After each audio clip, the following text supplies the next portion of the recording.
ठीक है, हो गया लाइव। चलो, आज आप लोग का फिर से कुछ क्वेश्चन का प्रैक्टिस रहेगा। महत्वपूर्ण प्रश्न है जो 2023 में आए हुए हैं, जो अभी आपने पेपर दिया था, उसी की आज आप लोग प्रैक्टिस करेंगे। तो प्रश्नों के साथ साथ ये भी समझते रहिएगा, ये सारे क्वेश्चन इंपॉर्टेंट है, तो उसको कर लीजिए।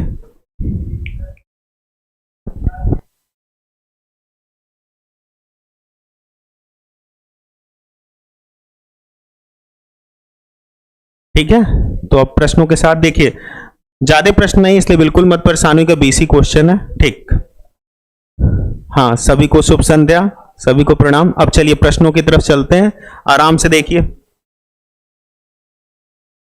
और ये 20 क्वेश्चन जब कर रहे होगे तो ये भी साथ में जोड़ते रहना कितने सही हुए, वो बहुत जरूरी विशेष बात है।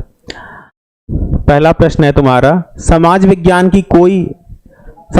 का कोई शिक्षक अपने विद्यार्थियों को प्राचीन सभ्यता के विषय में ऑनलाइन सहयोगी अधिगम परियोजना पर काम सौंपती है। ठीक है, एक शिक्षिका है जो कि अपने विद्यार्थियों को प्राचीन सभ्यता के विषय में ऑनलाइन सहयोगी अधिगम परियोजना पर काम सौंप रही है। विद्यार्थियों को 4-4 विद्यार्थियों के समूह में विभाजित किया गया है। एक विद्यार्थी को संगत जानकारी को ऑनलाइन ढूंढने में कठिनाई होती है। विद्यार्थी द्वारा अपनाया जाने वाला सर्वाधिक प्रभावी उपाय क्या होगा? एक बच्चे को मैटर ढूंढने में हो रही है कठिनाई। ये क्लास डेली होगा, उम्मीद करते हैं, कोशिश करेंगे कि 20-25 क्वेश्चन डेली करा दें, बाकी ईश्वर कृपा। ऑप्शन पे चलते हैं। देखिए, विद्यार्थियों द्वारा अपनाया जाने वाला सर्वाधिक प्रभावी उपाय क्या होगा? देखो दिक्कत क्या आ रही है, बच्चे को दिक्कत हो रही है संगत जानकारी को ऑनलाइन ढूंढने में।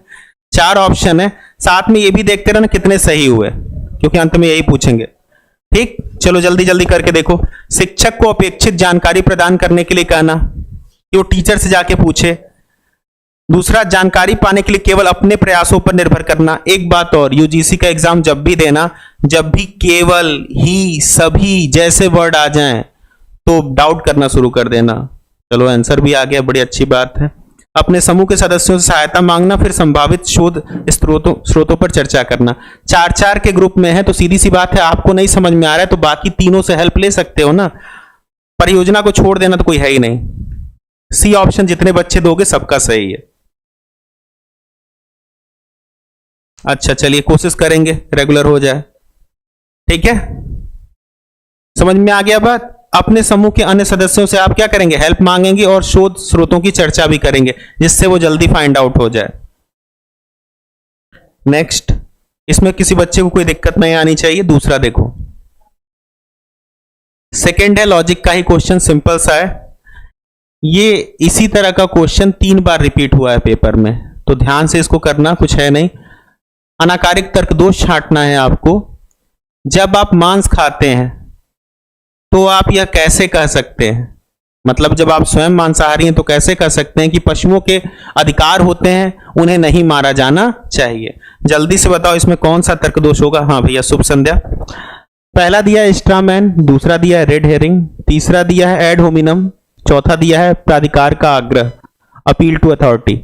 इन चारों में से कौन सा तर्क दोष बनेगा? जल्दी जल्दी करके देखो। ये प्रश्न बिल्कुल कठिन नहीं है, इसलिए परेशान मत होइए, जल्दी से करके देखिए।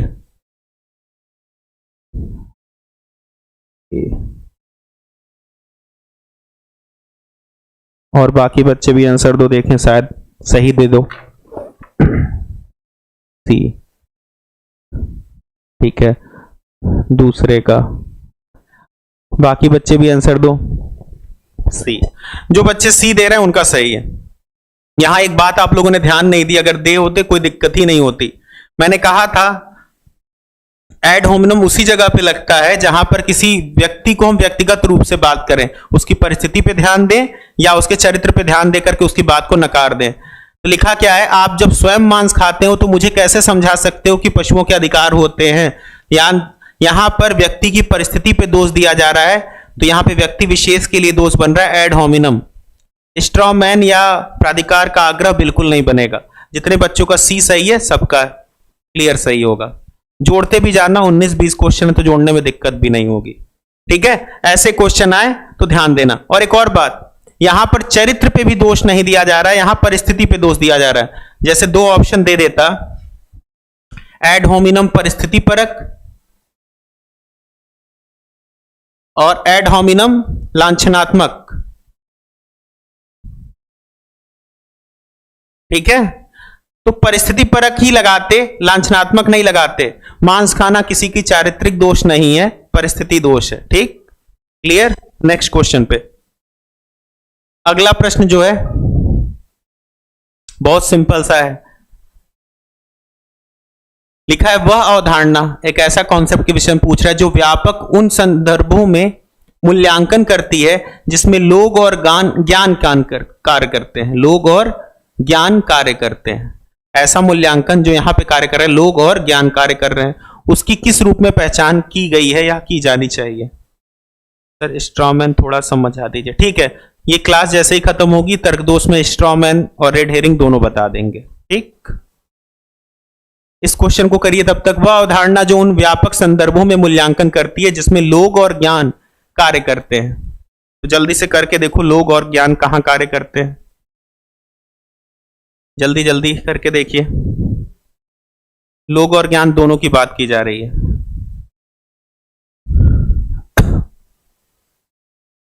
ठीक है, तीसरे का डी। देखिए कुछ क्वेश्चन जो होते हैं न तो टीचिंग के ही होते हैं, न शोध के ही होते हैं, न कहीं के होते हैं, ये आपके सामान्य बुद्धिमत्ता के ऊपर आश्रित होते हैं। अगर आपसे हम पूछ रहे हैं कि ऐसा मूल्यांकन करना है जिसमें लोग और ज्ञान दोनों कार्य कर रहे हैं, उसकी किस रूप में पहचान की जा सकती है, तो एक चीज देखो, यथार्थ तो सब है, कोई डाउट ही नहीं है, इससे लेना देना नहीं है। तुलना होगी नहीं, प्रकारात्मक संग्रहण नहीं। आपको दो ही जगह डाउट करना है, सामाजिक संरचना या गुणवत्ता परक प्रस्तुति। वास्तव में लोग किसके भाग होते हैं? तो आप में से कोई बच्चा ये नहीं मना कर सकता कि इसके भाग नहीं होते। लोग का मतलब ही क्या है? समूह। समूह का मतलब क्या है? सामाजिक संरचना। ऐसे प्रश्नों पर विशेष ध्यान दिया कीजिए। ये किसी कॉन्सेप्ट से नहीं होते, बस आपके प्रेजेंस ऑफ माइंड की चेक करते हुए आगे बढ़ जाते हैं। लगता सही है? ठीक है, तो यथार्थ की गुणवत्ता परक प्रस्तुति से ज्यादा हमें किस रूप में इसकी पहचान करनी पड़ेगी? सामाजिक संरचना के रूप में। समाज में सब कुछ अंतर्भूत हो जाएगा, सब कुछ समाहित हो जाएगा। शुभ संध्या। ठीक है, अगला क्वेश्चन देखते हैं।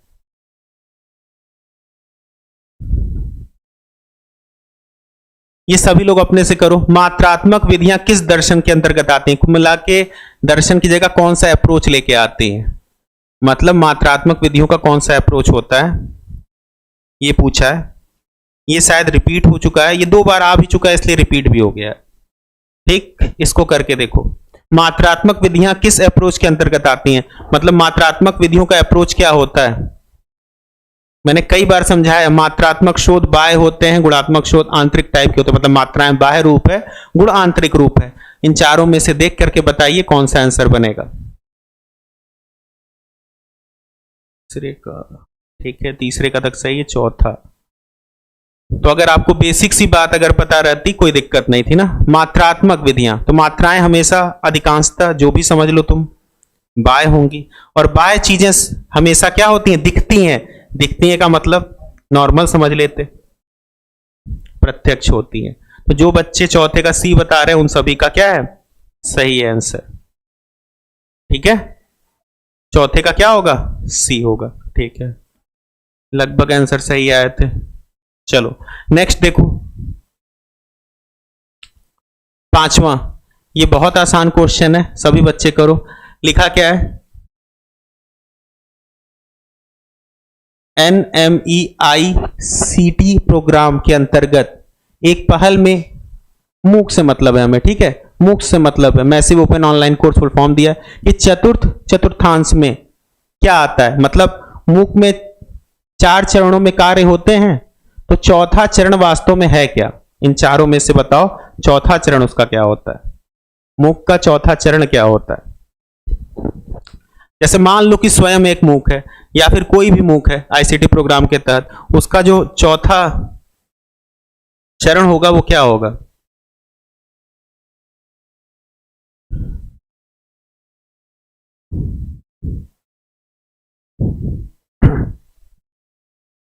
जल्दी से करके देखो, बी।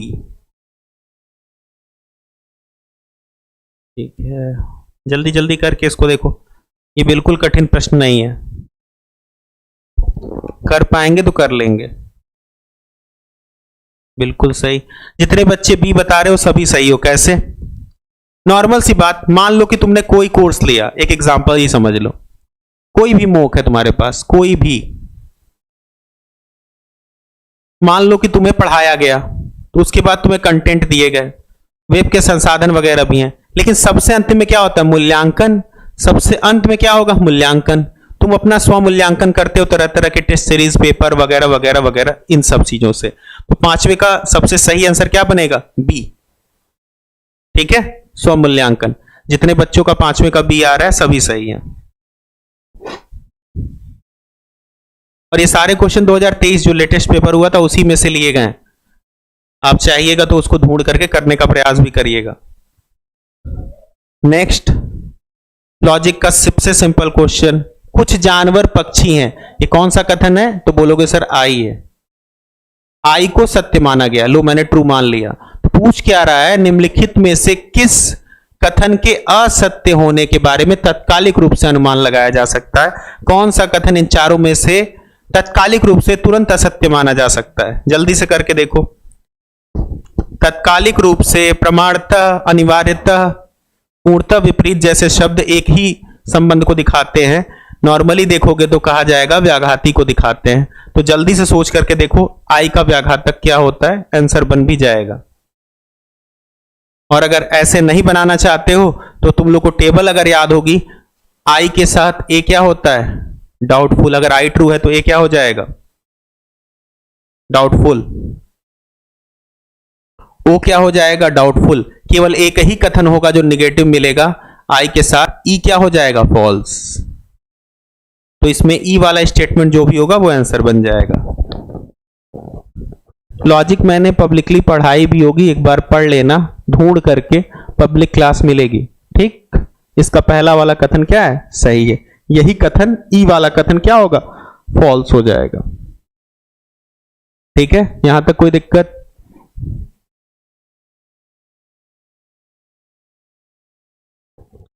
नेक्स्ट,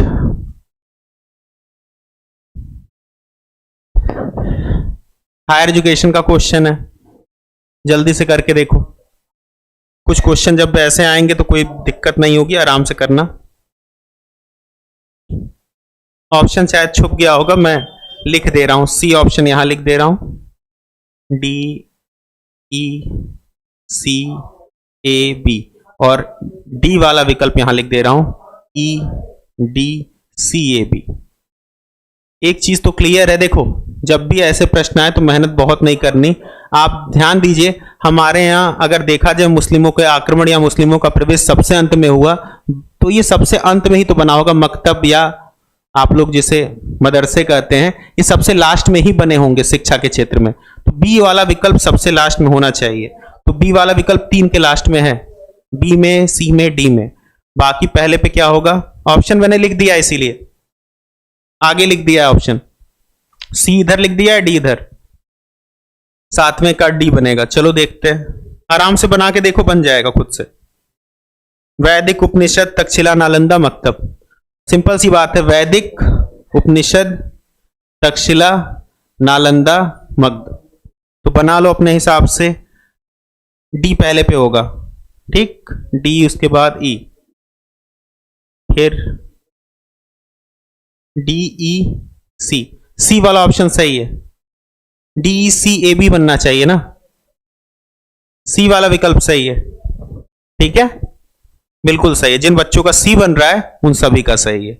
समझ में आई बात? जब भी ऐसे प्रश्न पूछें तो थोड़ा सा विचार कर लो, तो अपने आप कर लोगे। वैदिक काल के बाद ही उपनिषद काल आया होगा, उपनिषद के बाद तक्षशिला, तक्षशिला के बाद नालंदा, नालंदा के बाद मकतब। साथ में जोड़ते रहना। ठीक, नेक्स्ट क्वेश्चन, तक्षशिला में शिक्षण की प्राथमिक पद्धति क्या थी? सबसे आसान क्वेश्चन है, भले तक्षशिला न पढ़े हो, कर सकते हो। तक्षशिला में शिक्षण की प्राथमिक पद्धति क्या थी? पढ़ाने का जो सबसे फंडामेंटल तरीका या बेसिक तरीका रहा होगा तक्षशिला में, वो क्या रहा होगा? निदर्शन, वाद विवाद परिचर्चा, परियोजना, प्रश्नोत्तर। ये एकदम हटा दो, परियोजना का लेना देना नहीं है। डेमोन्स्ट्रेशन भी प्राथमिकता में नहीं आया होगा। अब बचे हैं मेरे पास 2 ठो। तक्षशिला के विषय में पूछा है, जल्दी से टिक लगाओ। तक्षशिला के संदर्भ में सोचना, आजकल की शिक्षा के संदर्भ में मत सोचो, नहीं बिल्कुल नहीं कर पाओगे। ठीक है, हाँ एक बच्चे का सही है, बिल्कुल हम टिक लगा दे रहे हैं, बाकी बच्चे जो गलत दे रहे हैं कोई बात नहीं। बी विकल्प एकदम सही है। तक्षशिला में वाद विवाद और परिचर्चा का विशेष महत्व शुरुआत से ही रहा है। और ध्यान देना, जब भी गुरुकुल प्रणाली आएगी तो प्रश्नोत्तर से जरूरी चीज क्या होती थी? वाद विवाद। वहां प्रश्नोत्तरों का रूप भी अलग होता था। बात समझ में आई? उसका रूप थोड़ा सा अलग ही हुआ करता था। परिचर्चा, वाद विवाद, आप लोगों ने सुना होगा अक्सर वर्ड यूज करते उपनिषद भी। उपनिषद का मतलब होता है समीप बैठकर ज्ञान प्राप्त करना। तो किसके समीप बैठे हो? गुरु और शिष्य, उनके बीच में वार्ताएं चलती थी, परिचर्चाएं चलती थी और विद्यार्थियों के बीच में वाद विवाद चलते थे। ठीक है, ये सब प्रश्न गलत मत करना।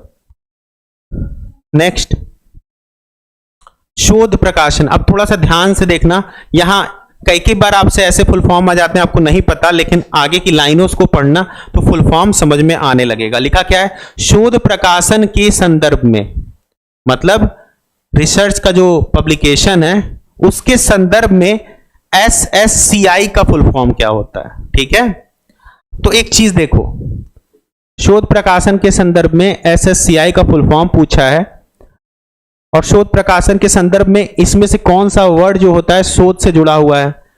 कैलकुलेशन, कंप्यूटिंग, साइटेशन या कंप्यूटिंग?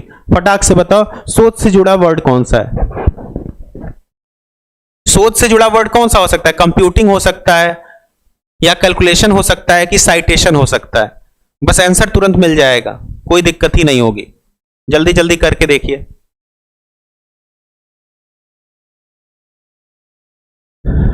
प्रश्नों को खुद से सोचना सीखिए, तब आसानी से कर लेंगे। ठीक है, जो बच्चे शोध प्रकाशन के संदर्भ में एक आध वर्ड सुने होंगे बहुत जल्दी कर लेंगे, नहीं सुने होंगे तो दिक्कत करेगा। 9वें का बी। अच्छा ठीक है, बिल्कुल जो बच्चे बी बता रहे हैं बिल्कुल सही है। साइटेशन, ध्यान देना, शोध प्रकाशन के संदर्भ में साइटेशन का विशेष महत्व है। तो वैसे भी तुमको अगर देखा जाए, सोशल साइंस साइटेशन इंडेक्स कहा जाता है SSCI को, सोशल साइंस साइटेशन इंडेक्स कहा जाता है। ठीक है, शोध के संदर्भ में, शोध प्रकाशन के संदर्भ में साइटेशन। आप लोग को जब भी APA और MLA स्टाइल पढ़ाई जाती है तो बताया जाता है साइटेशन। ये वर्ड बार बार यूज हुआ करता है क्योंकि वो शोध प्रकाशन से संबंधित ही है। तो क्या बनेगा? Social science citation index. Clear हो गई बात? नेक्स्ट क्वेश्चन देखो, जब भी ऐसे प्रश्न आए थोड़ा थोड़ा दिमाग चलाओ, कारण क्या, UGC में 2-4 क्वेश्चन एक्स्ट्रा कर ले जाओगे। ठीक है, तो इसका सही आंसर क्या बनेगा? बी वाला विकल्प। नेक्स्ट,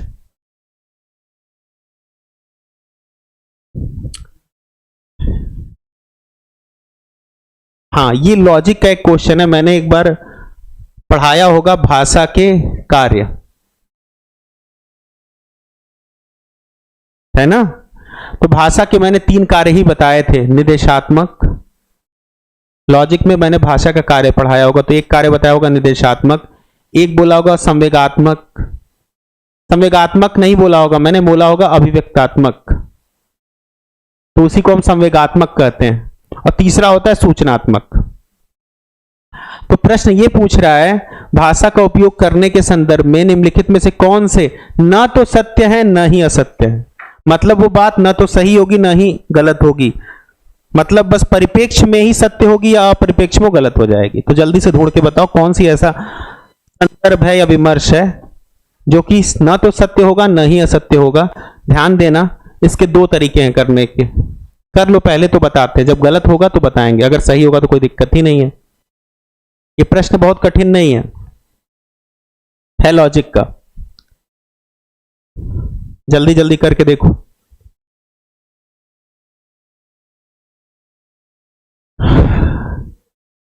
इसमें ऐसा विमर्श ढूंढना है जो भाषा के उपयोग के संदर्भ में कौन से न तो सत्य है न ही असत्य है।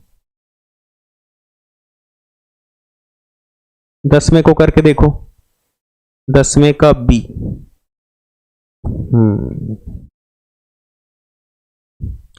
इसको करने के 2 तरीके हैं, बाकी आप लोग ऑप्शन लगाते रहिए, मैं एक चीज समझाता हूं।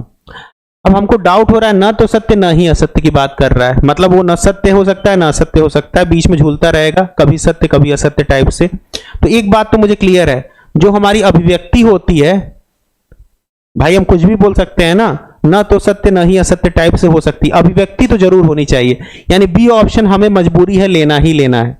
लेकिन एक और बात साथ में पता है, सूचनाएं तथ्य होती हैं, है कि नहीं? सूचना प्राप्त हो रही वो तथ्य है, तथ्य सत्य होते हैं, असत्य नहीं बोल सकते। मतलब सी ऑप्शन नहीं ले सकते और बी लेना ही लेना है। तो एक चीज बताओ, बी के साथ सी यहां ले नहीं सकते क्योंकि सी है, और बी लेना ही लेना है, तो सबसे अच्छा आंसर क्या होगा? ए और बी। जितने बच्चे बी ऑप्शन बता पा रहे हो सभी सही हो, केवल ए बिल्कुल नहीं, क्योंकि संवेगात्मक चीजें न तो सत्य न ही असत्य की श्रेणी में आती हैं। अगर थोड़ा सा ज्वाइंट कर पाओ तो तुम्हें एक चीज बताया था, हाल फिलहाल मैंने 6th थिंकिंग हेड पढ़ाया था और कहा था लाल टोपी भावनाएं संवेग और प्रवृत्ति से होती है, उसकी व्याख्या नहीं की जा सकती। क्यों नहीं की जा सकती? क्योंकि हम उसको सही से एक्सप्लेन कर ही नहीं सकते। तो इसका सही आंसर क्या बनेगा? ए और बी। क्लियर हो गया? नेक्स्ट, अच्छा सा क्वेश्चन है, ध्यान दो।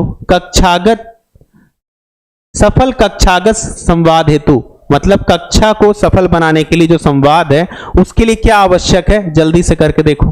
पहला दिया उद्देश्य निर्धारित करना, दूसरा आत्म प्रदर्शन का चयन, तीसरा जोखिम रहित हास्य का प्रयोग, पूर्वाभ्यास से बचना, उद्धरणों की पुनरावृत्ति। पहले तो आपसे हम कई बार कह चुके हैं कि आप क्या करिए, जो गलत हो उसको हटा दीजिए। आपको नीचे के विकल्प नहीं दिख रहे होंगे तो सी विकल्प यहां लिख दे रहे हैं, सी डी और ई। डी विकल्प यहां लिख दे रहे हैं, ए बी और डी, और दो विकल्प दिख रहे होंगे ए बी। चलिए जल्दी से करके देखिए। चलिए बहुत अच्छी बात है, अगर आपने उससे आंसर किया है तो बहुत सही है। जल्दी से करके देखिए इसको, जो चीज गलत हो उसको हटा दीजिए, आपका आंसर आपको मिल जाएगा।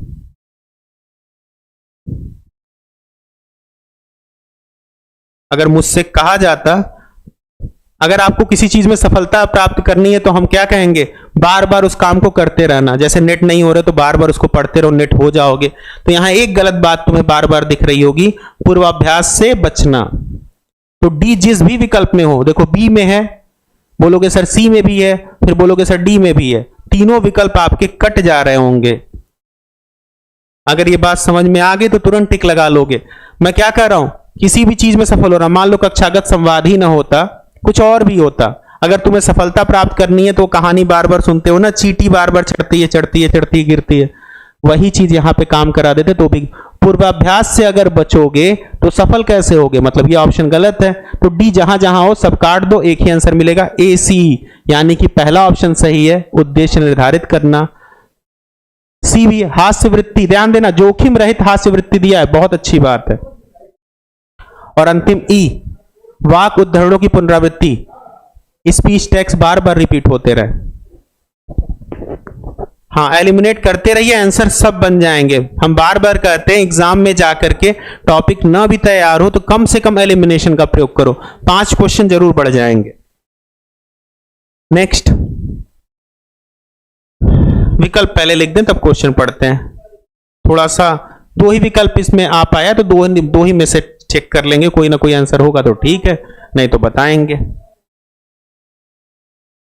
इन्हीं दो विकल्प में से आपको इसका आंसर चयन करना है। लिखा है शोध में आंकड़ों के विश्लेषण के लिए किस सॉफ्टवेयर का प्रयोग किया जाता है, किस सॉफ्टवेयर का प्रयोग किया जाता है। अगर आपने थोड़ा भी बहुत शोध पढ़ा है तो SPSS का नाम सुने होंगे, statistical package for social science, इसका नाम जरूर सुने होंगे। ये हमेशा आंकड़ों के विश्लेषण के लिए प्रयोग होता है, यानी कि ए ऑप्शन तो जरूरी है। तो कहोगे सर ये तो दोनों में है, चेक क्या करें। देखो ए और सी तो हमको बात ही नहीं करनी, हमको ये देखना है बी ले ले कि ई ले ले। तो एक चीज जानते हो, ये लिखा है बी माइक्रोसॉफ्ट टीम्स लिखा है और ई लिखा है PSPP। तो ना भी जानते हो तो हम एक अच्छी सी बात बता देते हैं, PSPP जो है वो वास्तव में प्रयोग किया जाता है आंकड़ों के विश्लेषण के लिए। इसका फुल फॉर्म घर पे आराम से बैठ के पढ़ना, यह आंकड़ों के विश्लेषण के लिए प्रयोग किया जाता है। और एक्सेल सीट में तो हमेशा से आंकड़े आते हैं। तो ए, सी और ई इसका आंसर बनेगा, यानी कि बी वाला ऑप्शन इसका सही है। जितने बच्चे बी बताओगे सभी सही हो। समझ में आई बात? जितने बच्चे इसका बी बताओगे 12 का, सारे के सारे सही हो। ठीक है, तो ऐसे प्रश्न बिल्कुल गलत मत करना, बहुत अच्छे से हो सकते हैं। नेक्स्ट, लॉजिक में प्रमाण से जुड़ा हुआ क्वेश्चन आया हुआ है, ध्यान से देखो, तुरंत आंसर मिलना चाहिए। एक किसान तीव्रता से वर्धमान नदी के जलस्तर को देखता है। एक किसान जल्दी से वर्धमान नदी के जलस्तर को देखता है, जिससे वह यह निष्कर्ष निकालता है कि पहाड़ों पर बारिश हुई होगी। इस उदाहरण में ज्ञान के किस साधन का प्रयोग किया गया? बड़ा सिंपल सा क्वेश्चन है। नदी का पानी बढ़ना देख करके वो समझ गया कि पहाड़ पर बारिश हुई होगी। आप में से सभी बच्चे इसको कर सकते हैं। कौन सा प्रमाण है?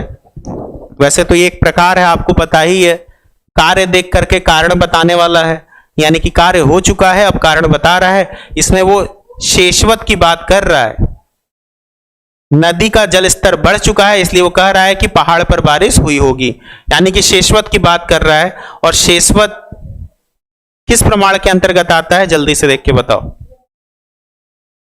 13 का बी, ठीक है, 13 का बी, यानी कि वो अनुमान प्रमाण की बात कर रहा है। ये तो बिल्कुल गलत नहीं होगा। क्लास कै बजे रहती है? ये तो थोड़ी सी दिक्कत। देखो, क्लास मेरी हमेशा जो चलेगी, पब्लिक जब भी चलेगी वो 5 बजे ही चलेगी। ठीक है, संडे को टाइम बदल जाता है तो कोई दिक्कत ही नहीं है, बाकी 5 बजे चलती है। तो एक काम करिए ना, चैनल वो नोटिफिकेशन वाला दबा लिया कि जो दिखता रहा करेगा, कोई समस्या है नहीं। वैसे क्लास हमेशा 5 ही बजे चलती है। ठीक है, तो इसमें कौन सा अनुमान आएगा? शेषवत अनुमान है। वैसे पूछा नहीं है शेषवत तो कोई बात नहीं, अनुमान आएगा। अब इसमें पूछ दिया होता क्लासिफाई करके कौन सा अनुमान है, तो अपने आप समझ जाते कि शेषवत अनुमान है, क्योंकि कार्य हो चुका है, हम कारण बता रहे हैं तो शेषवत, और कारण देख करके कार्य का होना बताएंगे तो पूर्ववत, दो में तुलना करेंगे तो सादृश्य अनुमान। नेक्स्ट देखो क्वेश्चन 14वां, कार्य कारण संबंधों की पहचान करने के लिए और प्रभावों की संभाव व्याख्या करने के लिए किस शोध पद्धति का प्रयोग करना चाहिए? देखो, दो बातें यहां समझाएं। कार्य कारण संबंध की पहचान और प्रभावों का पता लगाना अगर दे देता, ध्यान देना, प्रभावों का पता लगाना, तब वो तुरंत रिसर्च क्या बन जाता? X facto. अगर तुमसे कहा जाए कि प्रभावों का पता लगाना हो, कारण का पता लगाना हो, तब वो कौन सा बन जाएगा? X facto. भारतीय तर्कशास्त्र डिटेल में ही पढ़ाए हैं, पब्लिक क्लास है, आप लोग देख लीजिएगा खोज करके। ठीक है, फिर भी ना आए तो फिर बताना, बता देंगे, लेकिन इसमें पता होता कुछ नहीं लगाना है, आराम से देखो। और ऑप्शन में एक्स फैक्टो है भी नहीं, तो आप एक चीज सोचिए कि कौन सा होगा शोध। बड़ा सिंपल सा क्वेश्चन है। कार्य कारण संबंधों की पहचान करने के लिए, प्रभावों की संभाव व्याख्या की जांच करने के लिए, देखो जांच करना है तो जांच करके आपको क्या करना पड़ता है? जल्दी से बताओ। शुभ संध्या। जांच करने के लिए सबसे जरूरी चीज क्या है? कोरिलेशन है, कि निर्जाति वर्णन है, कि केस स्टडी है, कि प्रायोगिकता है? जल्दी से बताओ। बिल्कुल सही है, जिस बच्चे ने डी बता दिया बिल्कुल सही है। सबसे अच्छा क्या होगा? प्रायोगिक, प्रयोगात्मक शोध। एक काम करो, नीचे नंबर चल रहा होगा, मैं पढ़ा रहा हूंगा तो नीचे नंबर चल रहा होगा, उस नंबर पे कॉल करके पता कर लो कि कहां पे कौन सी प्लेलिस्ट है, कैसे रखी गई। वो लोग बड़े आराम से समझा देंगे, समझ लेना, क्योंकि प्लेलिस्ट ढूंढना तो मुझे भी नहीं आता है। ठीक, कहीं ना कहीं होगी प्लेलिस्ट, उनसे पूछ लेना, वो लोग आपको प्लेलिस्ट वगैरह जो भी बताना होगा सब बता देंगे। क्लियर? नेक्स्ट क्वेश्चन, 15वां क्वेश्चन। पहला कथन दिया है, न्याय दर्शन के अनुसार अनुमान की स्थिति में गौड़ पद में मध्य पद का पाया जाना आवश्यक है। अच्छा, अनुमान की स्थिति में 5 अवयव होते हैं, आप सभी को याद होंगे। 1 मिनट के लिए रुक जाओ, इस क्वेश्चन को करने से पहले मैं अनुमान प्रक्रिया के 5 तत्व याद दिला दूं। जब भी आपसे अनुमान में ऐसे कोई कथन कारण के क्वेश्चन आ जाए कि पक्ष में साध्य मौजूद है, नहीं मौजूद है, ऐसा कुछ भी, कोरिलेशन एक्स, ठीक है, क्लास के अंत में कोरिलेशन और स्ट्रॉमैन दोनों बता देंगे, और भी कुछ रहा बता दीजिएगा, वो भी समझाते जाएंगे। अनुमान प्रक्रिया के कितने तत्व हैं? 5 तत्व कहिए, 5 चरण कहिए, 5 सोपान कहिए, सभी एक ही है, देख लो क्या क्या है। पहला होता है प्रतिज्ञा। लगभग कुछ बच्चों को याद भी हो गया होगा, पहाड़ पर आग है।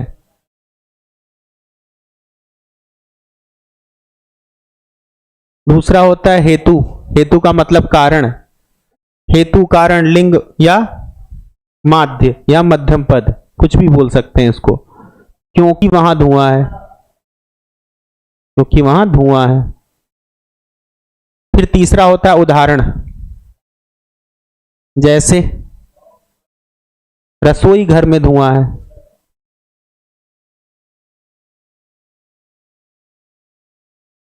वहां आग है, मतलब रसोई घर में धुआं है इसलिए वहां पे आग है। चलो, फिर आता है उपनय। पहाड़ पर धुआं है।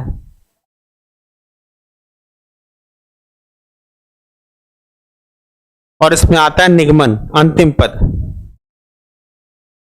निगमन बोलता है जो बात सिद्ध करनी होती वही यहां सिद्ध हो जाती, अतः पहाड़ पर आग है।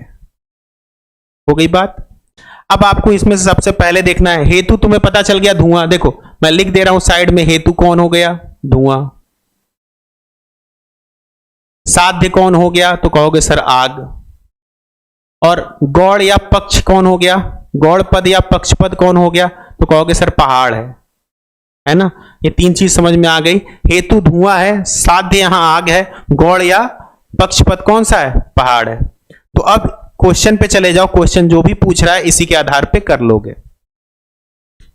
क्वेश्चन आपसे बोल रहा है अनुमान की स्थिति में गौड़ पद यानी पक्ष पद में मध्य पद हेतु का पाया जाना आवश्यक है। तो पांचों में देखो कहीं पाया जा रहा है, मतलब गौड़ पद में मध्य पद कहीं पाया जा रहा है कि नहीं? देखो ये रहा गौड़ पद और ये रहा हेतु पद। तो एक जगह उपनय में गौड़ पद में हेतु पद पाया जा रहा है, तो पहला वाला स्टेटमेंट क्या है? ट्रू है ना। गौड़ पद में हेतु पद देखो यहां पाया जा रहा है, ये रहा गौड़ पद, ये रहा हेतु पद। तो गौड़ पद में हेतु पद पाया जा रहा है, इसी स्थिति को हम बोलते हैं उपनय। तो पहला स्टेटमेंट ट्रू हो गया। सेकंड देख लो, दूसरा क्या बोल रहा है? न्याय दर्शन के अनुसार जहां साध्य अथवा मुख्य पद नहीं पाया जाता वहां मध्य पद हेतु पाया जाता है। दोनों स्टेटमेंट एक ही है। जहां मुख्य पद नहीं पाया जा रहा है वहां भी हेतु पाया जा रहा है। तो चलो वहां पर जाके चेक करते हैं। देखो यहां पे मुख्य पद नहीं पाया जा रहा है ना, केवल हेतु पाया जा रहा है, तब भी स्टेटमेंट प्रूफ हो गया। उपनय में मुख्य पद यानी कि साध्य पद नहीं पाया जा रहा है, फिर भी हेतु पाया जा रहा है, यहां से भी प्रूफ हो गया। तो सीधी सी बात है, दोनों कथन क्या है? सत्य हैं। ये तैयार कर लोगे तो इस तरह के कोई भी कथन आप आसानी से कर सकते हैं। तो इसमें पहला स्टेटमेंट भी ट्रू है, दूसरा भी ट्रू है, इसलिए आंसर ए मिल जाएगा। जितने बच्चे ए बता पा रहे हो सभी के सभी सही हो। क्लियर हो गई बात? समझ में आ गया? चलो नेक्स्ट क्वेश्चन पे चलते हैं और ईमानदारी से जोड़ के बता देना कितने सही किए। 16वां, अरे ये तो पर्यावरण का आ गया, कोई नहीं, अब आ गया तो कर ही डालो, छोड़ दो। 1992 में रियो द जेनेरियो में आयोजित संयुक्त राष्ट्र पर्यावरण व विकास सम्मेलन किस नाम से जाना जाता है? 1992 में जो सम्मेलन हुआ था रियो डी जेनेरियो ब्राजील में, वो किस नाम से जाना जाता है? कोई बात नहीं, देर हो गई तो दोबारा देख लीजिएगा, अभी इतना ही कर लीजिए, कोई समस्या नहीं। 1992 में जो सम्मेलन हुआ किस नाम से जाना जाता है? ये तो बिल्कुल गलत नहीं करोगे, वैसे पर्यावरण का क्वेश्चन आ गया, हो सकता है ध्यान न दिए हो, कोई बात नहीं, चलो करो। किस नाम से वो और जाना जाता है? सी। ठीक है, बाकी बच्चों का भी अगर यही आंसर हो तो फिर आगे बढ़े, देख लो। और आप सभी को पता है 1992 में यानी कि स्टॉकहोम सम्मेलन के 20 साल बाद ये सम्मेलन हुआ था, तो इसका नाम ही था पृथ्वी सम्मेलन। 5 साल बाद जो इसके हुआ होगा पृथ्वी +5, तो वो याद होगा। तो पृथ्वी शिखर सम्मेलन के नाम से जाना जाता है। ठीक, तो इस पे ज्यादा चर्चा नहीं करते, आगे बढ़ जाते हैं। 17वां क्वेश्चन, कोई भी कवि वैज्ञानिक नहीं, ये स्टेटमेंट क्या है? ई है। कुछ कलाकार कवि हैं, ये स्टेटमेंट क्या है? आई है। इसलिए कुछ कलाकार वैज्ञानिक हैं, ये स्टेटमेंट भी आई है। पूछ रहा है इसमें कौन सा आकारिक तर्क दोष है? इसमें सबसे अधिक बच्चे कंफ्यूज होते हैं, मैंने अभी तक ऑफलाइन ऑनलाइन में जहां भी देखा है, आकारिक तर्क दोष बच्चों के लिए बड़ी समस्या रहा है, इसीलिए हर बार एक क्वेश्चन लेके आते हैं, क्या पता वो सही करने लगो। मैंने इस वैधता के 6 नियम बताए थे, तो 6 नियम में एक नियम ऐसा भी बोला होगा। देखो मैं 6 नियम रिपीट कर रहा हूं, अपने आप देख लेना कौन सा लगता है। एक काम करता हूं, स्टेटमेंट ही लिख लेता हूं, चेक कर लेता हूं पहले। कोई भी कवि वैज्ञानिक नहीं, कुछ कलाकार कवि हैं। देखो, कोई भी कवि वैज्ञानिक नहीं है। मैं आपको इसमें 6 नियम लगा के दिखाता हूं, आराम से देखना। कुछ कलाकार कवि हैं, दूसरा स्टेटमेंट है कुछ कलाकार वैज्ञानिक हैं। वैसे तो कुछ बच्चे आंसर भी दे दोगे, हम जान रहे थे 17 का सी दे चुके हो, ठीक है, अच्छी बात है। जिनको नहीं आया उनको बता दे रहे। और निष्कर्ष क्या बनाया है? कुछ कलाकार वैज्ञानिक हैं, अच्छा कुछ कलाकार कवि हैं।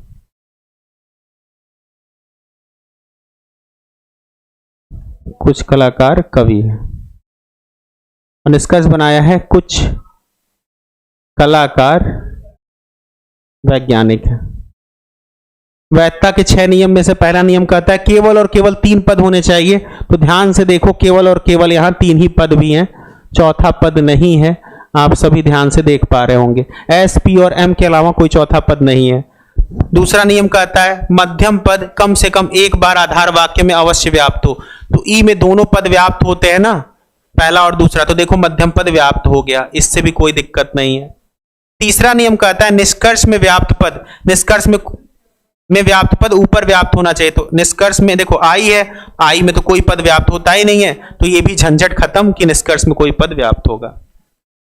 अब इसमें हो क्या रहा है, एक नियम कहता है अगर एक भी तर्क वाक्य निगेटिव है तो निष्कर्ष को भी निगेटिव होना चाहिए था। यहां पे यही दोष बन रहा है, तो इस दोष को हम क्या कहते हैं? निषेध आधार वाक्यों से स्वीकारात्मक निष्कर्ष निकालने का तर्क दोष। अगर एक भी आधार वाक्य निगेटिव है तो निष्कर्ष भी निगेटिव आना चाहिए, और वही तर्क दोष यहां पे लागू हो जाएगा और आंसर बन जाएगा निषेध आधार वाक्यों से स्वीकारात्मक निष्कर्ष निकालने का दोष। ठीक है, उम्मीद करते हैं आ गया होगा। नेक्स्ट देखो,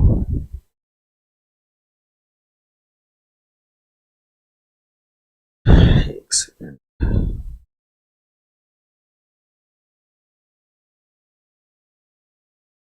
ऑप्शन दिखना चाहिए ना। चलो देखो ऑप्शन, स्वतंत्र चर के संदर्भ में निम्नलिखित कथनों में से कौन सा कथन सही है? अब स्वतंत्र चर के संबंध में कौन सा कथन सही होगा? बेसिक सी बात है, बड़ा सिंपल सा क्वेश्चन है, पूछा है स्वतंत्र चर के संबंध में कौन सा कथन सही होना चाहिए। तो जो चीज नहीं होगी वो हटा दो। इसमें अधिकतम 2 स्तर हो सकते हैं। एक चीज बताओ, स्वतंत्र चर के 2 क्यों, 2-4 स्तर हो जाए, 5-10 हो जाए, 8-10 हो जाए, मुझसे क्या मतलब है, कोई समस्या ही नहीं है। अधिकतम 2 ही स्तर क्यों होंगे स्वतंत्र चर के, ये हमें ढूंढ के बताओ। अधिकतम तो 2 स्तर की आवश्यकता नहीं है। तो जितने बच्चे ए बताओगे 18 का, वो गलत हो जाएगा क्योंकि ए होगा ही नहीं। ए जहां जहां है वो कट जाएगा। क्यों 2 ही चर होंगे, 2 ही स्तर क्यों होंगे, 2 से अधिक क्यों नहीं हो सकते? इसमें स्तरों की संख्या कितनी भी हो सकती है, बिल्कुल हो सकती है, स्वतंत्र है भाई। नॉर्मल सी बात खुद सोचो, जो चीजें स्वतंत्र है उसको हम बांध कैसे सकते हैं? बांध ही नहीं सकते ना, बेसिक सी बात है। तो ये गलत हो जाएगा। अधिकतम 2 स्तर नहीं हो सकते, 2 से अधिक बढ़ सकते हैं। तो ए गलत है, बी सही है। तो पहले तो वही छांट लो जहां जहां ए ना हो। अब बी आपको 2 जगह है, बी और डी और बी सी डी। यह गुणात्मक भी हो सकता है, मात्रात्मक भी हो सकता है, बिल्कुल सही बात है। गुणात्मक भी हो सकता है, मात्रात्मक भी हो सकता है, यानी कि सी डी भी सही है। तो आंसर क्या बन जाएगा? B C D. किसी का बना?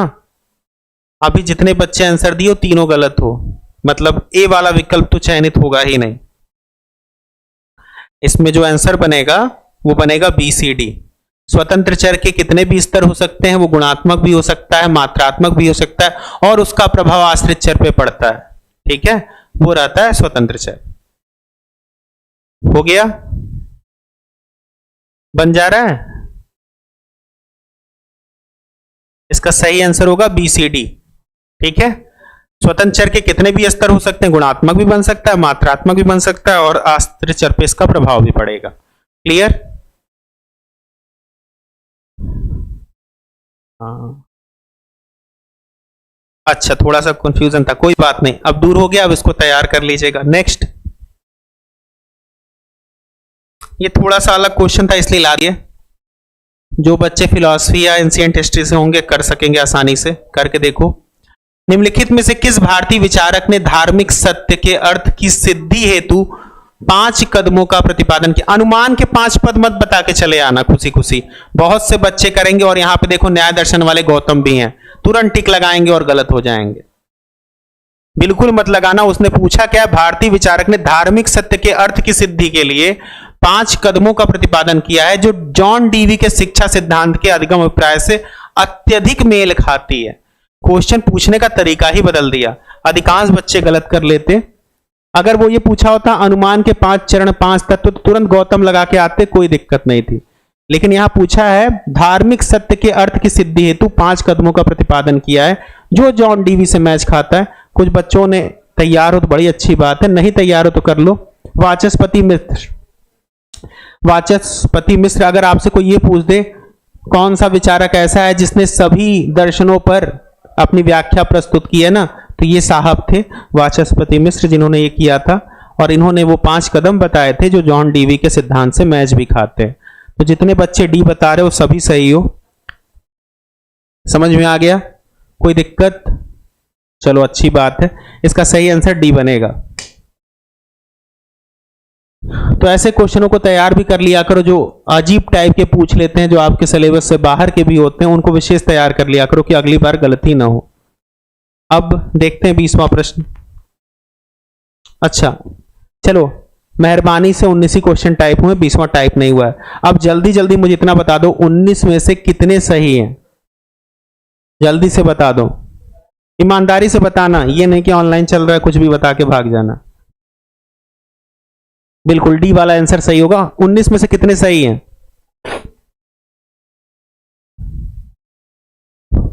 जल्दी से बताइए।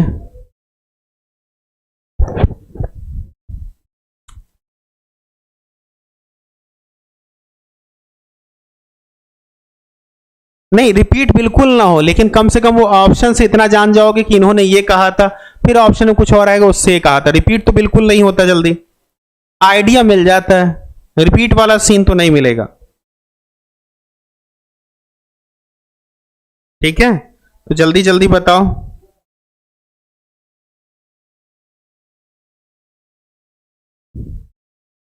अठारह, चलिए बहुत अच्छी बात है, अगर 18 तक सही है तो 14 भी अच्छा है।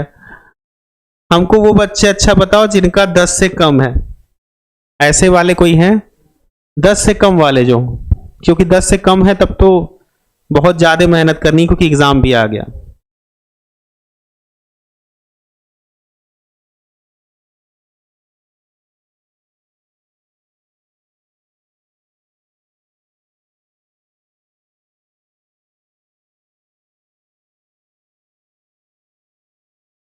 ठीक है, 17, चलो अच्छी बात है।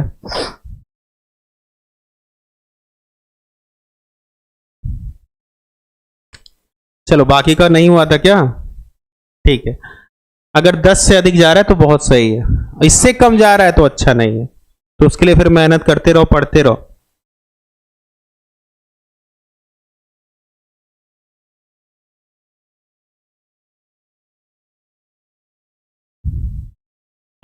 ठीक है, हाँ ये थोड़ा दिक्कत होता है ऑनलाइन में, ऑफलाइन में ये दिक्कत नहीं आती, लेकिन ऑनलाइन में आती है। लेकिन थोड़ा बहुत प्रयास करिए, क्योंकि आप लोग को ऑनलाइन ही क्वेश्चन आना भी है। 13, ये भी ठीक है, चलो अच्छी बात है।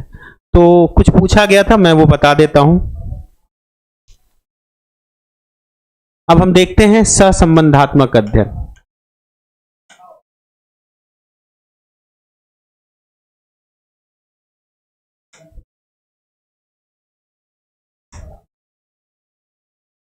बड़ी बेसिक सी बात है, सह का मतलब होता है साथ, संबंधात्मक का मतलब आप जानते हैं संबंध।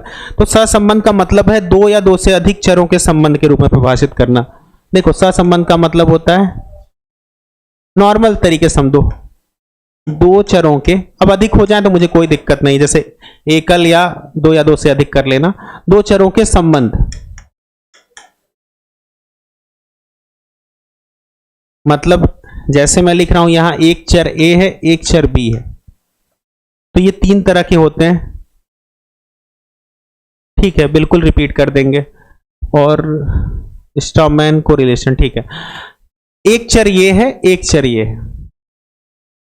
अगर ये बढ़ रहा है, ये भी बढ़ रहा है, एक बात समझना, अगर ये बढ़ रहा है और ये भी बढ़ रहा है,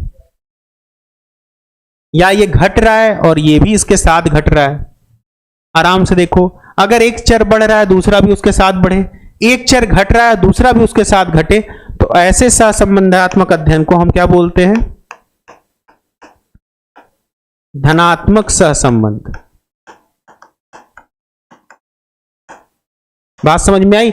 एक के बढ़ने से अगर दूसरा भी बढ़े, एक के घटने से अगर दूसरा भी घटे, तो ऐसा सहसंबंध क्या कहलाता है?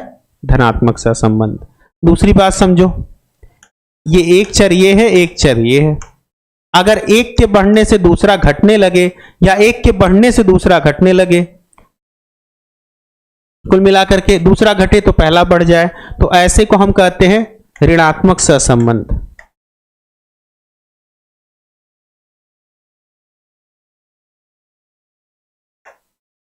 ये दोनों बातें समझ में आई? दोनों साथ में बढ़े या दोनों साथ में घटे तो वो कहलाएगा धनात्मक सहसंबंध, एक बढ़े और एक घटे तो वो कहलाएगा ऋणात्मक सहसंबंध। और एक तीसरी स्थिति भी इसमें आ जाती है, उसको भी आराम से देख लो। एक के बढ़ने या घटने से दूसरे पर कोई फर्क ही ना पड़े, एक के बढ़ने या घटने से दूसरे पर कोई फर्क ही ना पड़े, उस स्थिति को हम कहते हैं शून्य सहसंबंध।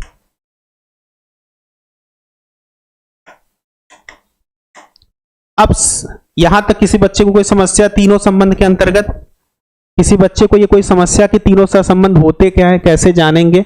तो ऐसे ही जानना है, एक के बढ़ने से दूसरा बढ़े या एक के घटने से दूसरा घटे तो आप धनात्मक बोलिएगा, एक बढ़ रहा हो दूसरा घट रहा हो तो आप कहेंगे सर ऋणात्मक हो गया, और एक का दूसरे पर कोई प्रभाव ही ना पड़े तो आप उसे कहेंगे शून्य सहसंबंध। अब इसमें जरूरी बात, थोड़ी से आगे बढ़ जाते हैं। देखो सहसंबंध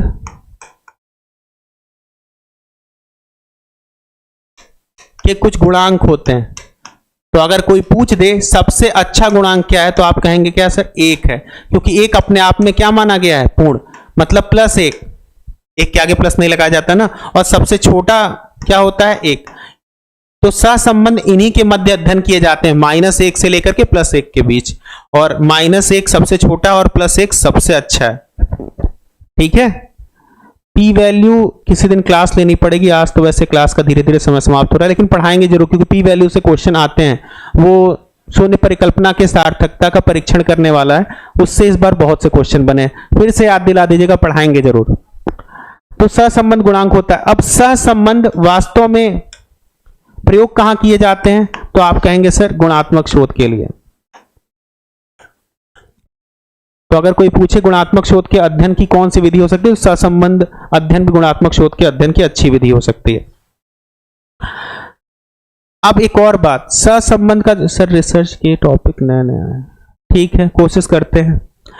एक और बात यहां समझना, जब सहसंबंध में हम अध्ययन कर रहे होते हैं, यहां देखो ये तो लिख दिए, मान लो कि चर ए है, ये चर बी है, किस चर का किस पे प्रभाव पड़ रहा है, यही अध्ययन कर रहे हैं हम सहसंबंध में। लेकिन एक बात हमेशा याद रखना, जैसे प्रयोगात्मक शोध में स्वतंत्र चर में हेर फेर करते हो ना, सहसंबंध गुणांक में हेर फेर नहीं किया जाता चरों में। बात समझना, इस चर में भी बिना हेर फेर किए हेर फेर नहीं होगी, इसमें भी हेर फेर नहीं होगी। बात समझ में आ रही है? जैसे प्रयोगात्मक शोध में रिसर्च करते समय आप स्वतंत्र चर में थोड़ा बहुत हेरफेर कर देते हैं, सहसंबंध गुणांक में चरों का एक दूसरे से संबंध निकालते समय हम कोई हेरफेर नहीं करते। तो इसको एक और रूप में देखा जा सकता है, ध्यान देना, सहसंबंध जो अध्ययन है, सहसंबंध जो अध्ययन है, ये तो गुणांक है हटा दो, वो क्या होता है? गैर प्रायोगिक। बात समझ में आ रही है? इसको हम क्या मानते हैं? गैर प्रायोगिक। अभी मैंने आपसे बोला कि हेर फेर नहीं करते, हेर फेर कर लेते तो क्या बन जाता? प्रायोगिक। इसीलिए इसको हम क्या बोल सकते हैं इस अध्ययन को? ये गैर प्रायोगिक जांच का उपागम है तो बहरहाल अभी आवश्यकता, जिस टेलीग्राम चैनल है नीचे, पहले एक काम करो, जब यहां पे जुड़े हुए तो नीचे जो नंबर चल रहा है उनसे संपर्क कर लो, वो सब जगह जोड़ देंगे। समझ में आई बात? ठीक है, इतनी बातें आपको क्लियर हो गई? किसी बच्चे को यहां तक कोई दिक्कत? जल्दी जल्दी बताइए।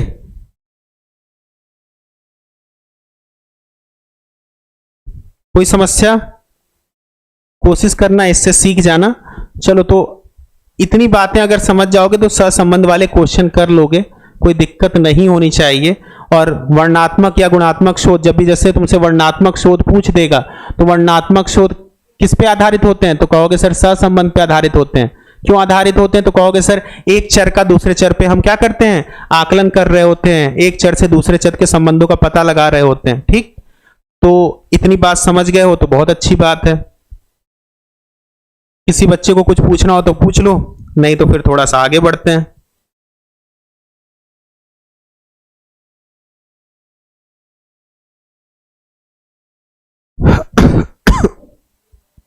जल्दी जल्दी देख लो।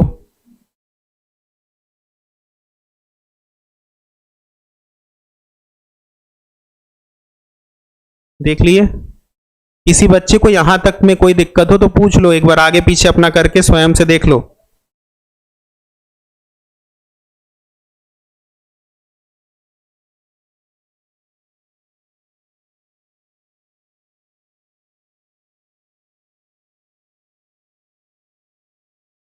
ठीक है, जल्दी जल्दी देख लो।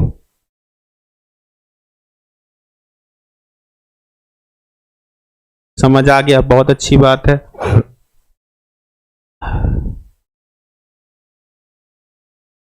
देखिए, अब आप लोगों ने मुझसे वो पूछा था, क्या नाम है, स्ट्रॉमैन। स्ट्रॉमैन समझने के लिए बहुत मेहनत नहीं करनी। स्ट्रॉमैन का मतलब मैंने आप लोग को एक बार पहले भी बताया था कि ये पुतला होता है, मतलब वास्तविकता नहीं है। ठीक है, फोन क्यों आ रहा है? एक सेकंड। हाँ ठीक है, नहीं नहीं आवाज जा रही, परेशान ना हो। चलो देखते हैं। अब अगला देखो, स्ट्रॉमैन तर्क दोष में क्या हो सकता है। अब आप लोग को देखना है स्ट्रॉमैन ये किस प्रकार की फैलेसी है। तो आप कहेंगे सर अनौपचारिक है, अनौपचारिक तर्क दोष है। ये भी याद किए रहो, अगर यूजीसी मिलाने को दे देगा तो पता रहेगा। ठीक है, तो स्ट्रॉमैन का मतलब क्या होता है यहां पे वो समझो। स्ट्रॉमैन तर्क दोष का मतलब ही है कि आप कुछ ऐसी चीजें बोल दें, मतलब किसी भी चीज के लिए जो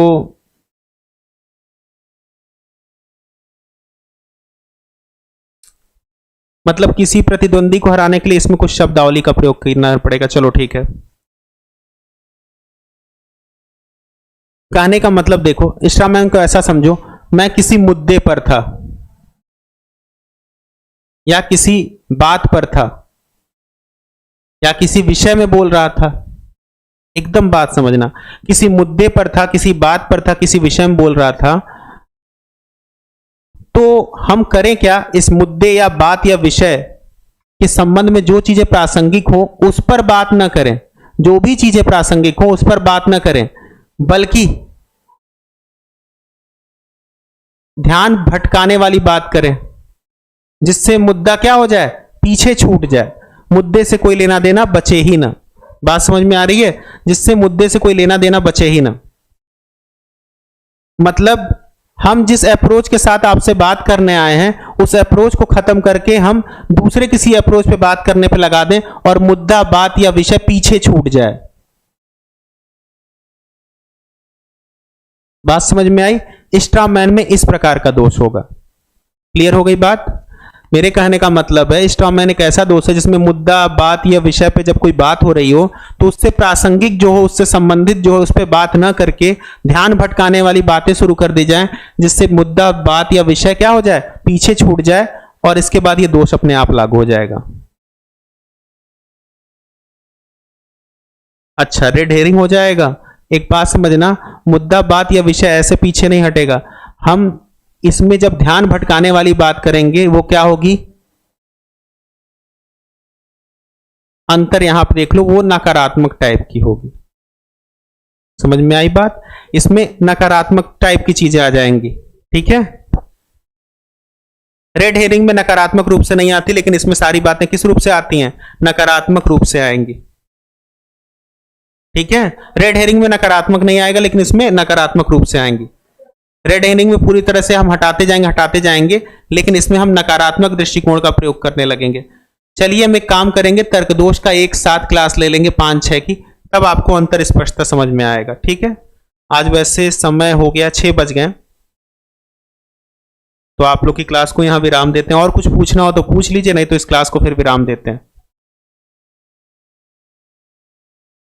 ठीक है, चलिए, तो आप सभी को पढ़ते लिखते रहिए, एग्जाम पास में ही है। जब भी कोई नया टॉपिक मिले कमेंट करके लिख दिया कीजिए, समय मिलते देख करके उसके ऊपर भी क्लास ले ली जाएगी। ठीक।